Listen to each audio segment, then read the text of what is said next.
Hello, সবাই কেমন আছো? তো আজকে আমি একটা রেসিপি নিয়ে আসছি। দা হাউস কিচেন কর্নারে চলে আসছি। দেখুন, একটা লেসটাকে এভাবে করে কেটে নিয়েছি। একটা ডিম নিয়েছি, দুটো দিতে পারেন আপনাদের উপরে, যত দেবেন এত ভালো। তো আমি একটাই দিচ্ছি। আর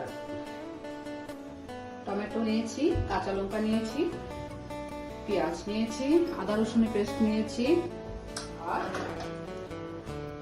কয়েকটা সয়াবিন নিয়েছি, ভিজিয়ে রেখেছিলাম, ছোট সয়াবিন, বড় না সয়াবিন, আর কালো জিরা, সাদা তেল, মিঠা তেল দিয়ে, সরষের তেল দিয়ে আমি করবো রেসিপিটা। তাহলে দেখুন, আমার সাথে থাকুন। দেখুন আমি কিভাবে করছি, ফুল ভিডিও দেখবেন অবশ্যই। আর আপনারা এইভাবে দেখছেন, আমার ভালো লাগছে। তো আমি শুরু করছি আমার রেসিপিটা। তো কড়াই বসিয়েছি, অল্প অল্প তেল দিয়ে দিয়ে আমি একটা করবো সবকিছু। প্রথম অল্প সরষের তেল দিয়েছি, এভাবে দিয়ে এটা গরম হচ্ছে। গরম হলে আমি লেচটাগুলোকে আগে ভেজে নেব। তাহলে দেখুন, তেলটা গরম হয়ে গেছে। আমি এখন লেচটাগুলিকে ভেজে নিচ্ছি। অল্প একটু তেল দিয়ে দিয়ে সব কিছু করবো আমি, তারপর একসাথে দেখা হবে। দেখুন, লেচটাগুলো ভাজা ভাজা হয়ে যাচ্ছে। আমার লেচটা খেতে খুব ভালো লাগে। বাটা একটু নুন দিয়েছি, একটু নুন, একটু হলদি দিয়ে এগুলোকে ফ্রাই করে নিচ্ছি। বাটা, ভাজা, সবজি সব কিছু খেতেই ভালো লাগে। এভাবে ফ্রাই করে নিচ্ছি। ফ্রাই হয়ে গেছে, বেশি ডিপ করে করবো না। এখন আমি তুলে নিচ্ছি।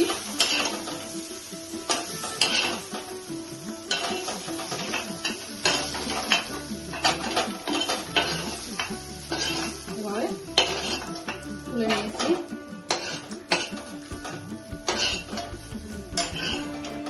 তুলে নিলাম, নিয়ে আবার সরষের তেল দিচ্ছি।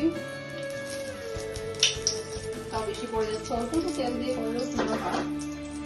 সরষের তেল নিয়েছি, গরম হচ্ছে। গরম হলে আমি পেঁয়াজগুলোকে ভেজে তুলে নেব।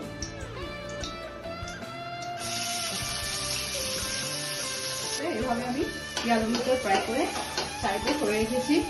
রেখে আমি আবার একটু তেল দিচ্ছি, দিয়ে কালো জিরাটা দিচ্ছি। দেখুন, এইভাবে কালো জিরাটা দিয়ে দিয়েছি। এটা গরম হয়ে যাচ্ছে, এটা ভাজা হয়ে গেল সুন্দর। হওয়ার পরে আমি সয়াবিনটা রেখেছিলাম, সয়াবিনটাও দিচ্ছি। বেশি ডিপ করে না, সবকিছু হালকা হালকা ফ্রাই করবো, তাহলে টেস্টটা সুন্দর আসবে। আমার রেসিপি কেমন হচ্ছে আমাকে অবশ্যই কমেন্ট করে, লাইক, কমেন্ট, সাবস্ক্রাইব করে দেবেন। অনেকদিন হচ্ছে আমার ভিডিওগুলো দেখা হচ্ছে, কিন্তু দেখুন এভাবে অল্প অল্প তেল দিয়ে আমি সবকিছুকে করে নিলাম। সয়াবিনটাকে ভেজে সরে রেখেছি। রেখে আমি এখন আবার একটু তেল দিচ্ছি। 1 চামচ 2 চামচ করে দিতে হয়। আর দেখুন, তেলটা আবার গরম হয়ে গেছে। গরম হয়ে যাওয়ার পরে আমি আদা রসুনের পেস্টটা দিচ্ছি। একটু আদা রসুনের পেস্ট দিলাম, আবার নাড়াচ্ছি। এভাবে দেখুন, দুর্দান্ত একটা গন্ধ বেরিয়েছে, কারণ কালো জিরের গন্ধটা খুব সুন্দর। রসুন, আদা পড়েছে, পেঁয়াজ। এখন টমেটো দিয়ে দিচ্ছি। টমেটোগুলোকে একটু ফ্রাই করে নিচ্ছি। এভাবে টমেটোগুলো ভেজে নিয়েছি। নিয়ে এখন ডিমটাকে আমি